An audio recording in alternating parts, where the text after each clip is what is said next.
పూర్తి శక్తితో పార్లమెంట్ ఎన్నికలను ఎదుర్కోవాలని నిర్ణయించినట్లు బీజేపీ రాష్ట్ర అధ్యక్షుడు కిషన్ రెడ్డి తెలిపారు. ఇవాళ ఆయన మీడియాతోని మాట్లాడుతూ పార్టీలోని చేరికలపై దృష్టి సారించినట్లు, ఫిర్ ఏక్ బార్ మోడీ సర్కార్ నినాదంతో ప్రజల్లోకి వెళ్తామని తెలిపారు. తెలంగాణలో పోటీ బీజేపీ కాంగ్రెస్ల మధ్యేనని ఆయన వ్యాఖ్యానించారు.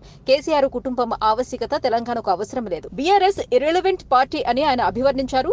తెలంగాణలో బీజేపీ మెజారిటీ ఎంపీ సీట్లు గెలుచుకుంటుందని కిషన్ రెడ్డి ధీమా వ్యక్తం చేశారు. ఎన్నికల మేనిఫెస్టో కోసం ప్రజల నుంచి అభిప్రాయాలు తీసుకుంటామని ఆయన పేర్కొన్నారు. నవయువ ఓటర్లను కలుస్తాం. 90% వారు మోడీకి అండగా ఉన్నారన్నారు. జనవరి 14 నుంచి 22 వరకు దేవాలయాల్లో స్వచ్ఛ అభియాన్ కార్యక్రమానికి రామమందిర ప్రాణప్రతిష్ఠ కార్యక్రమంలో ప్రతి హిందువు పాల్గొనాలన్నారు. 150 దేశాల్లో లైవ్ లో వీక్షించవచ్చన్నారు. రేవంత్ రెడ్డి సిబిఐ ఎంక్వైరీ కోసం అప్పుడు ఎందుకు రాశారు, ఇప్పుడు ఎందుకు ఆదేశించడం లేదని ఆయన ప్రశ్నించారు. అడిగిన వాటికి సమాధానం చెప్పలేక బీజేపీ బీఆర్ఎస్ ఒకటేనని ప్రచారం చేస్తున్నాయి.